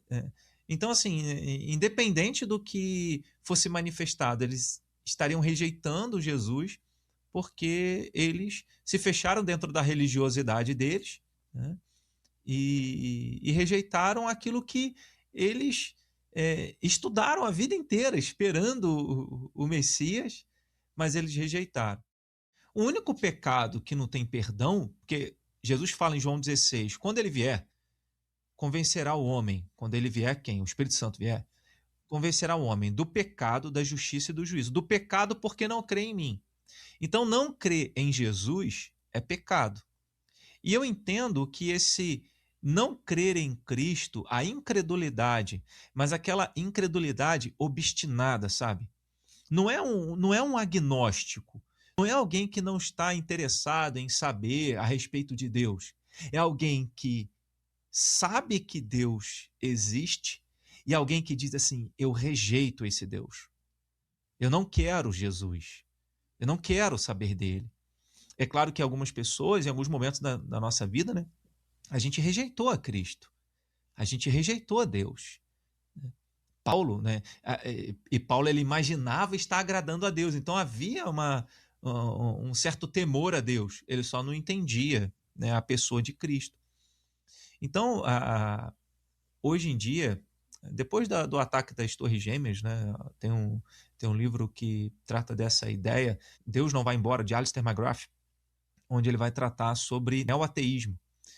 O ateísmo é aquele, eu não acredito em Deus. Eu não me importo se você acredita, eu só não acredito. Mas o neoateísmo é, eu odeio quem acredita em Deus. Eu quero destruir, acabar com quem acredita em Deus. Então, essa postura tão incisiva, incrédula e incisiva, rejeitando Deus e tudo aquilo que vem a partir dele, é a blasfêmia contra o Espírito Santo. Porque o Espírito Santo, o papel dele é convencer a gente. Então, quando eu jogo atribuindo algo que é ruim, algo que é mal, aquilo que Deus faz, eu estou indo diretamente contra Deus. Então, para mim, o único pecado que não tem perdão é essa obstinação da incredulidade, do se colocar contra Deus. E a Bíblia é clara ao mencionar que Deus um dia vai vir julgar o quê? Os seus inimigos. Né? Então, assim, essa linguagem, às vezes a gente fala assim, não, a maioria das pessoas que existem inimigos de Deus. E não é só numa perspectiva espiritual, etérea, imaterial, né? Como os demônios. Existem pessoas realmente que não querem Deus, rejeitam a Deus e odeiam a Deus. Isso parece estranho para a gente. Então, nesse aspecto, é a blasfêmia contra o Espírito Santo, que foi o que os religiosos fizeram. Eles assumiram uma postura de incredulidade em relação àquilo que Cristo estava fazendo e que Deus, o Espírito Santo, lembrando que Jesus cita Isaías 61, o Espírito de Deus está sobre mim. Jesus tinha plenitude do Espírito Santo, a gente está falando aqui de ser cheio do Espírito Santo, ele tinha a plenitude do Espírito Santo, e por ter a plenitude do Espírito Santo, ele nunca pecou. E aí, todas as obras que ele fazia, era a manifestação da plenitude do Espírito Santo na vida dele. E quando as pessoas rejeitavam isso, mesmo vendo, né, testemunhando o que Deus estava fazendo, existem pessoas que veem milagres de Deem como Deus mudou a vida de alguém, né? Porque o milagre não é só uma cura, Uhum. mas a pessoa que teve a sua vida mudada, transformada, eles testemunham isso, mas eles dizem assim, eu não quero esse Deus. Então essa é a blasfêmia, para mim essa é a blasfêmia contra o Espírito Santo, é uma incredulidade tão obstinada que a pessoa não quer ouvir, ela não quer nada e ela detesta as coisas de Deus, ela odeia as coisas de Deus, ainda que em algum momento Deus, né, se Deus quiser, ele pode converter, né? Mas aí vem aquela questão, mas se a pessoa blasfemou contra o Espírito Santo, ele não tem perdão, né? Então a gente entende nesse sentido que um eleito de Deus jamais teria essa postura, né? Ele pode, por um tempo, manifestar incredulidade, mas não uma oposição tão obstinada de odiar Deus. Acho que essa é um termo também interessante, odiar Deus. Só isso aí já daria outra discussão, né? Só esse ponto, se ainda há possibilidade de conversão, se não há e tal, mas fato é que a pessoa que morre nessa obstinação, né, cometeu o pecado que impediu, né, vamos dizer assim, a salvação dela, né? Sim, Enfim. sim. Uhum. Vamos lá para a nossa 8ª pergunta aí. Daniel, a Bíblia diz também que o Espírito Santo intercede por nós. Como é que isso funciona na prática? Jesus não é o único intercessor entre Deus e os homens? Te peguei, hein? Isso aí não estava na pauta não, hein? A gente tem que entender a questão da intercessão de Cristo no seu mérito como mediador, né, como redentor, como aquele que pagou o preço para que nós pudéssemos ser salvos. É nesse contexto que Jesus intercede diante do Pai. Tipo assim, eu entreguei a minha vida, eu derramei o meu sangue por eles, então eu os comprei. É o que ele fala no Novo Testamento, eu os comprei com o meu sangue. Então, de certa forma, é como se Cristo diante do Pai tivesse direito de orar, de clamar, de cuidar, né? de ter zelo por aqueles que ele amou, por aqueles que ele entregou a sua vida. Então, é o mérito de Cristo. Mas o Espírito veio e entrou dentro de nós. E o Espírito trabalha dentro da nossa vida. Para a gente entender essa questão dos gemidos inexprimíveis do Espírito Santo, a gente tem que entender o contexto do que Paulo está escrevendo ali. Né? Nessa seção da carta aos Romanos, Paulo está abordando a expectativa da redenção plena que Deus vai realizar em Cristo. E aí ele está enfatizando que a obra do Espírito Santo na vida do cristão o conduz a uma vida de santidade enquanto ele aguarda o quê? A consumação da salvação. Ou seja, eu fui convencido do pecado, né? Eu entendi que eu sou um descendente de Adão, que o pecado me contaminou, que me faz fazer coisas ruins. Eu entendo que eu fui livre da justiça que eu merecia, porque Cristo morreu no meu lugar. Então, eu recebo o Espírito e sou convocado a viver uma vida santa. Eu sou transformado. Eu entendo para que eu vim à existência, que a minha existência é para a glória de Deus. Como foi dito aqui, quanto mais eu vivo, quanto mais eu busco ser cheio do Espírito, é para quem? Para a glória de Deus. Eu entendo que a minha vida só tem um propósito. Só que o que a gente abordou aqui, grande parte da nossa discussão, de que o crente olha para si e encontra o quê? Debilidades. Eu quero agradar a Deus, eu quero louvar a Deus com a minha vida, eu quero que Deus olhe para mim e se agrade com a minha vida, mas eu ainda percebo essas debilidades. Então, quanto mais eu busco Deus, mais eu anseio o cumprimento daquela promessa que diz que um dia, quando Deus olhar para mim, ele vai dizer, esse cara está 100%, esse cara está ministrando tudo aquilo que eu convoquei originalmente para ser, a expressão da minha glória, a expressão do meu ser. Então, considerando a realidade da queda e a esperança da restauração final, o apóstolo ele apresenta 3 clamores nesse texto. O primeiro clamor é o clamor da criação, que aguarda ser libertada da escravidão, da corrupção do pecado, ou seja, o mundo, né, maldita é a terra, Adão, por tua causa. A gente sabe que o mundo é terremoto, é vulcão, maremoto, é o Ninho que está chegando aí agora em agosto, tudo de ruim. A criação não foi criada para ser uma inimiga do homem, mas uma serva do homem, para o homem ter uma relação. E Paulo ele fala da criação como se ela tivesse uma mente, uma razão, apontando para a gente, se a criação que não tem alma, não tem espírito, não tem razão, anseia ser libertada do estado que ela entrou por causa do pecado do homem, quanto mais nós.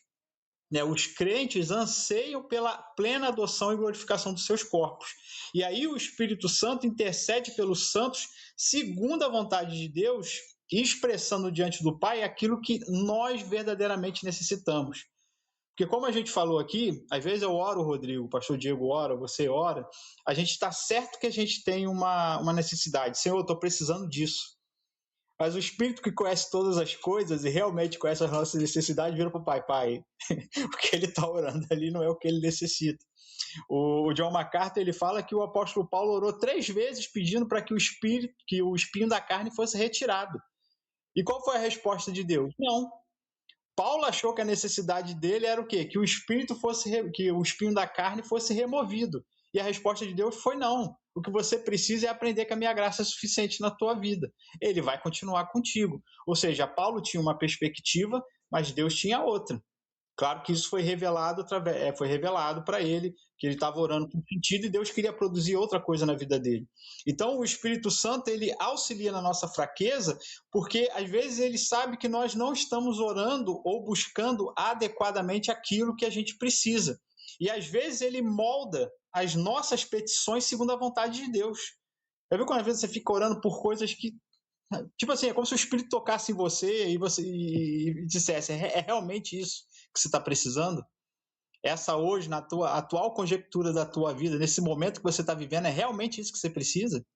E aí parece que ele alerta, parece que ele... Ou às vezes você está numa busca de alguma coisa, você chega na igreja e a pregação que Deus inspirou o pastor Diego vai fazer você abrir o teu olho. Caramba, eu estava pensando que era isso que eu tinha que fazer, que era esse posicionamento que eu tinha que tomar, e agora Deus mostrou na pregação, na palavra de Deus, que era outro caminho. E isso é o Espírito trabalhando na nossa vida. Ou seja, o Espírito ele está moldando as nossas petições, às vezes dando alertas, dando starts para a gente abrir a nossa mente para a real necessidade, né? E aí, como você falou, Cristo intercede por nós diante do Pai como um sumo sacerdote celestial. E aí a gente tem o quê? A gente tem uma dupla segurança, porque a gente tem uma dupla intercessão. A do Filho, que intercede por nós, e o Espírito intercedendo dentro de nós. O Filho intercede diante do Pai para que a salvação que ele veio conquistar seja plena na nossa vida, e o Espírito intercede dentro de nós ao Pai para que a santificação que o Filho veio oferecer seja plena dentro de nós. Pai, que eles consigam, que eles cresçam em graça, que eles cresçam em conhecimento, que eles sejam cheios de mim, que eles consigam as virtudes que nós viemos trazer para eles, que eles sejam abundantes do fruto do Espírito. E às vezes nós estamos numa direção, buscando às vezes coisas que não são essenciais para o momento da nossa vida, e o Espírito Santo está ali intercedendo, para que a obra de Cristo seja plena dentro de nós. Como a gente falou aqui, o Espírito Santo ele tem essa ação básica, convencer o homem do pecado, do juízo e da justiça. Então, todo o tempo ele vai estar agindo dessa forma. Olha, você não está se santificando, você não está vivendo correto, seu posicionamento não é um posicionamento de um cristão. E todo o tempo ele vai estar sempre lembrando essa obra. Ele vai estar sempre reaplicando essa obra na nossa vida, convencendo a gente do que é certo, convencendo do que é correto, convencendo a gente a mudar de atitudes. Você tem que se arrepender, você tem que voltar atrás nesse posicionamento. E isso vem do Espírito. Isso é algo que ele opera dentro de nós. Muito bom, muito bom. Acho que tem mais uma pergunta respondida aí. A gente vai caminhar já para o final. Mais 2 perguntinhas aí, uma para cada um. Vamos lá, nossa penúltima pergunta aí para o Diegão. Já meio que pincelou alguma coisa sobre isso, mas lá em 1 Tessalonicenses 5,19 diz assim, não apagueis o Espírito. Diegão, é possível apagar o Espírito na vida do crente? O que isso significa aí no seu entendimento? A gente precisa olhar para textos como esse, né? Não apagueis o Espírito, ou em Efésios capítulo 4, né? Não entristeçais o Espírito de Deus. Todas as vezes que Paulo menciona esse aspecto de apagar o Espírito ou entristecer o Espírito, ele faz menção de mandamentos, de postura. Jesus nos libertou da escravidão do pecado. Ele está habitando em nós para que a gente seja a imagem e semelhança de Cristo, né? Formado ali para parecer cada vez mais com Jesus. Todas as vezes que nós pecamos, o Espírito Santo é entristecido. Cada vez que eu peco e se eu dou vazão aos meus desejos e peco mais e mais, eu estou apagando o Espírito Santo. Então, todas as vezes que eu vou deixando de fazer a vontade de Deus, eu vou apagando o Espírito Santo e entristecendo o Espírito Santo. Quando a gente lê a história do filho perdido, né, ele sai de casa, pede a herança dele, vai para o mundo, gasta tudo e de repente ele cai em si, né? Então assim, ele se distanciou da casa do pai por se entregar aos desejos e ao que ele queria. Mas foi também uma ação de Deus, quando diz a história que ele, caindo em si, disse: vou voltar para a casa do meu pai, porque até os trabalhadores dele lá vivem com dignidade. Quem fez isso? O Espírito Santo de Deus, né? Então, ao mesmo tempo que nós podemos apagar o Espírito, sendo o plano de Deus, ele pode mover o Espírito na nossa vida para fazer a gente enxergar os nossos próprios pecados. Mas a tendência é que quanto mais a gente peca, mais a gente está apagando o Espírito Santo no sentido de a sua influência na nossa vida. E isso está em harmonia com o texto que eu já citei, Gálatas 5, né? Andai no Espírito, jamais satisfarei os desejos da carne. Se eu estou fazendo os desejos da carne, eu estou apagando o Espírito. Se eu estou desobedecendo a Deus, eu estou entristecendo o Espírito Santo de Deus. Então, se você observar o contexto, por exemplo, 1 Tessalonicenses 5, 19, ele fala: não apagueis o Espírito. Mas ele fala: não desprezeis as profecias, ou seja, não esqueça da palavra de Deus. Profecia aqui não é novas revelações, não esqueça da palavra de Deus. Né? Não despreze aquilo que Deus ensinou. Né? Julgue todas as coisas, retenha o que é bom, abstende de toda forma do mal. O que é isso? Uma vida de santidade. Se eu procuro viver uma vida de santidade, eu estou alegrando o Espírito Santo de Deus. Se eu estou vivendo uma vida de pecado, eu estou entristecendo o Espírito Santo de Deus. E se isso se prolonga por muito tempo, eu estou apagando. É interessante que na Confissão de Fé de Westminster, quando fala sobre a fé é uma é um dom de Deus, inicialmente, para a fé salvadora, para a gente crer em Cristo como nosso único Senhor e Salvador. Mas se eu não cuidar, se eu não usar os meios de graça que Deus me deu, sacramento, o ensino da Escritura, né, a oração, se eu não usar os meios de graça que Deus me deu para fortalecer a minha fé pode diminuir tanto, a ponto de eu achar que nem mais sou filho de Deus.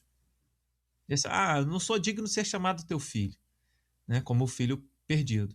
Então é possível. E aí Deus nos dá as ferramentas, que são os meios de graça, para a gente exercitar, praticar e assim alimentar essa fé, fazer essa fé crescer para que ela não se apague, para que o Espírito Santo de Deus não se apague na nossa vida e a gente consiga lutar contra o pecado e viver uma vida que agrada a Deus. Tá respondida aí nossa nona pergunta. E vamos aí para a última aí, Daniel, fechar com chave de ouro. Então, fala pra gente aí, cara, um pouquinho sobre a relação entre o Espírito Santo e a liberdade do homem. A gente já meio que pincelou sobre isso também, né, ao longo da conversa. É meio inevitável, né, que um assunto vai puxando o outro, a gente vai entrando em algumas questões. Mas o Espírito Santo, ele controla o crente ou ele transforma o crente voluntariamente? Onde que é o ponto da balança aí entre a ação do Espírito Santo e a liberdade do homem nesse sentido da transformação do crente? Então, Rodrigo, biblicamente a gente entende que o contexto de liberdade cristã não é fazer tudo que eu desejo, mas é eu ser livre da escravidão do pecado para servir a Deus. Esse é o contexto de liberdade que Jesus veio falar. Se vocês crerem em mim, se vocês receberem o Filho, vocês verdadeiramente serão livres. Então esse é o contexto. O homem caiu num estado de prisão espiritual, de declínio, né, como criatura, que o conduz a cometer coisas horríveis. Então a vocação original do homem é expressar a glória de Deus. O apóstolo Paulo ele diz que aonde está o Espírito do Senhor, aí há liberdade. A liberdade para quê? Para viver e existir e ser em Deus. A gente tem que entender que não existe vida à parte de Deus. Mas o pastor Diego falou enfaticamente na questão do Antigo Testamento, que o Espírito Santo ele era o Espírito da vida, que tudo que significava a vida estava ligado ao Espírito. Então, se eu estou distante do Espírito de Deus, se eu estou afastado da vontade de Deus, eu não tenho real existência, eu não tenho real vida. Eu estou só subsistindo. Eu tenho dia e hora para acabar. A real vida está em Deus. Mas a gente tem que entender que o Espírito Santo ele não anula a personalidade humana e ele nem age como um controlador mecânico. Ou seja, ele transforma o nosso coração, ele renova a nossa mente, ou seja, ele muda as nossas percepções e inclina a nossa vontade para amar e obedecer a Deus. Eu vou responder essa pergunta e encerrar ela com um exemplo. Quando Ruth teve a fala de Noemi dizendo, você pode voltar para Moabe, pode voltar para os seus deuses, pode voltar para o seu culto, por que ela recusou? Porque não fazia mais o mínimo sentido para ela voltar para Moabe. Não fazia o mínimo sentido para ela voltar a ser pagã, adorar os deuses dos moabitas, porque ela agora tinha conhecido o Deus de Israel com o contato que ela teve com Noemi e com a sua família. Ou seja, o cristão ele não escolhe não pecar ou viver uma vida santa porque simplesmente o Espírito está impulsionando e ele não pode resistir a essa vontade. Não, porque a sua mente foi renovada e agora não faz o mínimo sentido eu viver da maneira antiga que eu vivia. Né? A graça ela não vai destruir a vontade humana. Ela liberta para desejar aquilo que é agradável ao Senhor. Não somente para desejar, mas eu falo de percepção mesmo. Eu fui convencido. Se eu falar para você que 1 mais 1 é 3, faz sentido para algum de nós? Não faz, porque a gente aprendeu qual é o sentido, qual é a lógica. Então, a partir do momento que eu fui iluminado por Deus e descobri qual é o sentido, qual é a lógica da vida, como é que eu vou tomar uma decisão oposta em relação a isso? Só se eu for doido, só se eu quiser me destruir, só se eu quiser, como cometer o pecado, a blasfêmia contra o Espírito Santo, dizer que Deus não é bom, que não presta, que eu não quero nada com ele. Só nessa perspectiva. Mas na perspectiva da graça, do convencimento do pecado e da justiça, cara, eu descobri o caminho da vida. Existir em Jesus é a vida, é isso que eu quero para mim. Eu entendi que isso é tudo que eu preciso. Deus é tudo que eu quero. O Espírito, viver através do Espírito é tudo que eu quero. Submeter, sujeitar a minha vida para ser expressão da glória de Deus agora eu entendi que isso é viver, isso é existir. Então não tem como eu querer outro caminho. Eu não sou simplesmente uma máquina. Eu sou alguém que foi convencido que Deus é a vida. E é interessante, cara, porque quem não tem o Espírito de Deus, pensar de forma geral, assim, né? Mas parece que tudo isso que a gente conversou aqui sobre liberdade, sobre mudança, sobre transformação e tal, de fora a impressão que dá é que isso é um peso, cara. Que é uma dificuldade, que é um peso, mas não é exatamente o que o Daniel falou, cara. Eu descobri a vida, eu descobri o caminho da vida, eu fui resgatado por Deus, o caminho está aberto. Eu estou salvo, eu tenho possibilidade de ser minha melhor versão em Cristo. Uhum. Né? Só que, cara, por isso que as coisas de Deus são loucura pro mundo, né? Pra quem tá de fora, de repente escuta a gente falar assim, isso é coisa de doido, né, cara? Uhum. Sim. Geralmente falar, o Espírito Santo ele nos dá liberdade, né? Nós temos a liberdade do Espírito. Né? Mas aí a gente lê, por exemplo, 2 Coríntios, capítulo 3, verso 17, ele menciona: ora, o Senhor é o Espírito, e onde está o Espírito do Senhor, aí há liberdade. E todos nós, com o rosto desvendado, contemplando como por espelho a glória do Senhor, somos transformados de glória em glória na sua própria imagem, como pelo Senhor o Espírito. Então, o que a Bíblia aponta a respeito da liberdade é uma liberdade do pecado, uma libertação do pecado, para a gente viver, ser transformado à imagem e semelhança de Jesus. Então não é uma liberdade para eu dar vazão aos meus desejos, é uma liberdade para que eu, lutando contra o pecado, agora eu posso vencê-lo e ser transformado à imagem e semelhança de Jesus, de glória em glória, ou seja, a cada dia, né, a Bíblia fala que a vereda do justo é como a luz da aurora, que vai brilhando, brilhando até ser dia perfeito. Então essa ideia de que, não, o Espírito Santo ele nos dá liberdade para fazer o que quiser, né? Mas não é essa liberdade para fazer o que quiser, é uma liberdade do pecado para que eu possa viver uma vida que agrade a Deus. Uhum. E aí uma coisa também, enquanto o Daniel estava falando, assim, o Espírito Santo não nos possui. Quem possui um corpo humano é demônio. O Espírito Santo não nos possui, no sentido de agora eu não sei mais o que eu estou fazendo. Né? O Espírito Santo habita em nós. E ele nos dirige, nos guia em toda a verdade. É diferente. Né? Então, assim, mesmo o Espírito Santo habitando em mim, eu tenho controle sobre as minhas faculdades, sobre as minhas emoções, sobre aquilo que eu falo. Ele não me possuiu para que ele fale na minha boca. Não, ele habita em mim e ele vai me guiar a minha mente em todas as coisas para que eu viva de acordo com a vontade de Deus. É gracioso, né? A habitação dele na nossa vida é graciosa, não é impositiva, não é pesada, não é, né? Muito bom, muito bom.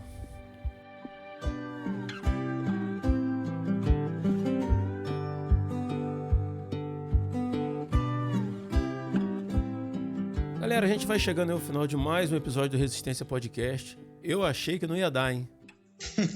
10 questões para serem respondidas aí. Eu falei, rapaz, a gente vai ter que gravar outro programa aí. Mas deu sim, aí o papo foi muito bom aí. Acredito que a gente vai ajudar aí, pela graça de Deus, aí a trazer luz sobre alguns temas aí a respeito do Espírito Santo. Espero que tenha sido bênção para você que ouviu aí. E queria agradecer aos meninos aí que estiveram com a gente.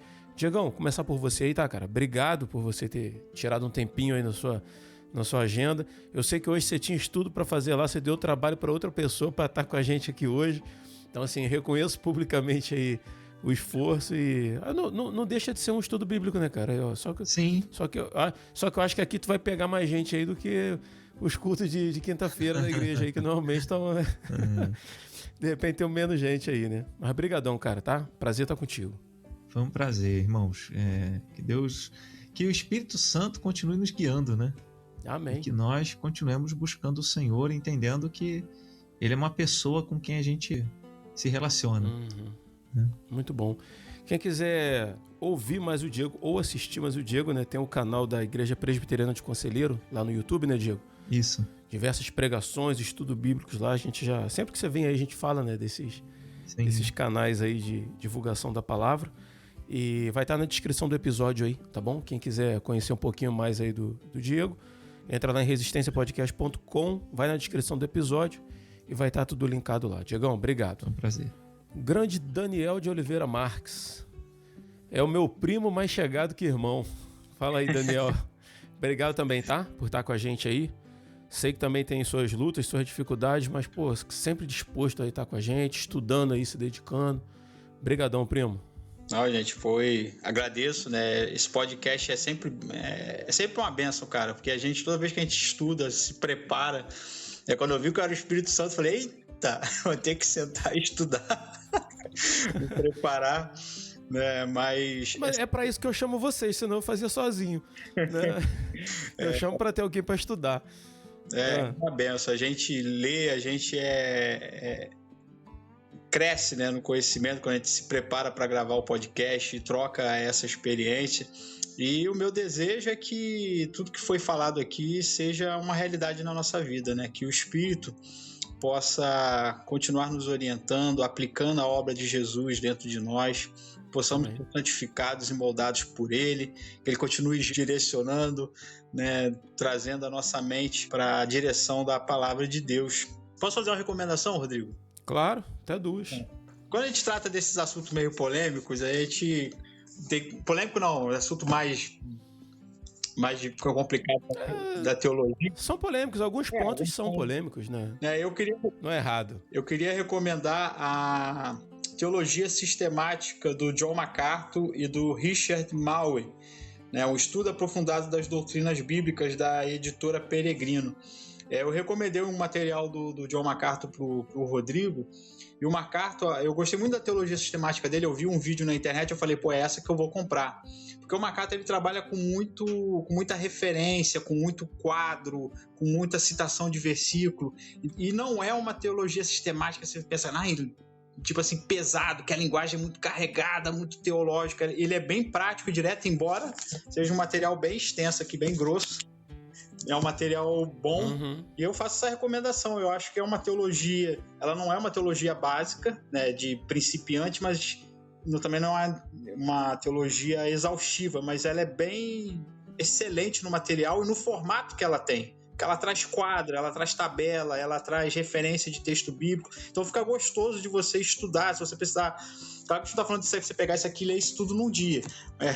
De você, para um estudo desse, para uma coisa que você vai montar para sua igreja ou alguma dúvida que você tem, você recorrer a esse tipo de material. É muito importante, a gente está todo, o Espírito Santo é a base da doutrina bíblica, a base da doutrina cristã, e é sempre bom de ter esse tipo de material para a gente recorrer quando a gente está numa gravação dessa ou no estudo da tua igreja ou qualquer dúvida que parar na sua mente. Pastor Diego, Rodrigo, foi um prazer gravar com vocês e que possamos nos reencontrar novamente. Amém. Foi um prazer. E eu deixo aí um beijo no coração dos nossos ouvintes, né, os nossos fiéis ouvintes. Muito bom, cara, muito bom. Você que ficou com a gente até o final, obrigado também, tá? Por ter nos honrado aí, né, com seus ouvidos aí, mais de 1 hora aí de papo aí. Espero que tenha sido bom para você. Se foi bom, como eu sempre peço, compartilhe. Ajuda a gente nisso aí. Então é isso, galera. A gente vai ficando por aqui e até o próximo dia 20. Eu sou Rodrigo Oliveira. Eu sou o Daniel Oliveira. Eu sou o Diego Maia. E se você está ouvindo isso, você é a Resistência.